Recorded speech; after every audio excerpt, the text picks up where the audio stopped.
Good morning, family. Happy Monday. So I want to talk real quick about something that's on my heart because I just caught myself doing it, and I want to talk about complaining, and I want to talk about being careful about complaining. And I'm saying this in love. We have to stop complaining. Everybody is going through something. Everybody is frustrated about something. Everybody is struggling with something. But complaining is not the way to go. And I also want to disclaim that just because I'm speaking about it does not mean that I've perfected it.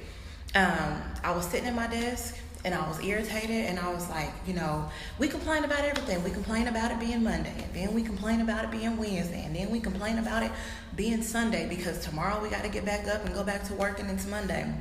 And I was sitting at my desk and I was irritated about something, and I was like, why do I always have to be the one to do this? Just going in my head through the list of the stuff that I have to do at work, that's my job, that pays me, being irritated that I have to do it. And my mom always says, baby, there are people that are looking for a job right now, and you have one, and you're complaining. And so, Mama, you are right. Because in that moment, God was like, you could not have a job. There are people that are looking for a job and have been looking for a job for a long time. And here you are, you have a job, and a good one, and you're complaining about doing your job.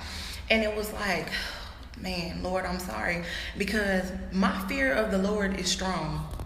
And what I don't want is for there to be a situation where I'm complaining and God says, you don't believe that fat meat is greasy. Let me show you.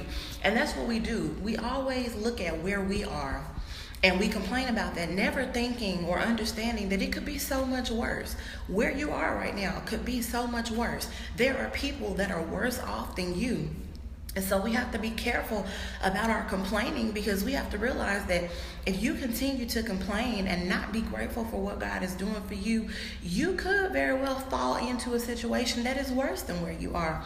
And so that's something that I have to constantly work on and constantly remind myself of, because it happens every day and we're human. I understand.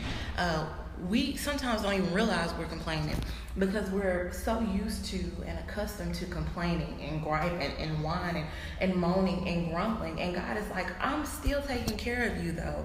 You still have everything you need and you're still complaining. And it's like we are never satisfied with anything. Paul says in the Bible, I have learned to be content wherever I am, with whatever situation that I'm in, whether I'm abased or abound. I know what it is to be in need, but I have learned to be content wherever I am. So whether I have more than enough, I'm okay. Whether I have less than enough, I'm okay, because I know who God is, and I know that He'll take care of me, and I trust Him. Your situation may not be favorable. It may not be fun. It may not be where you want to be in your life, but understand that it could be worse. And if you continue to complain, God may very well one day allow and take His hand away from your situation and allow you to find out what worse really feels like. And so as I was sitting at my desk complaining this morning, God said to me, it could be worse. You could not have a job. You have a job, a nice job, and you're complaining about it. And it could be worse. And I was like, okay, Lord, I'm sorry for complaining, because I don't even want to find out what worse is like. And we have to get to a point to where we're like Paul, where we can be content. You know what? That might be the lesson for this Saturday, contentment, where we are content with where we are and what we have, because it could be worse. You're not out sleeping under a bridge, And God has to constantly remind me of this every day. Like I said, I struggle with it. I am a complainer.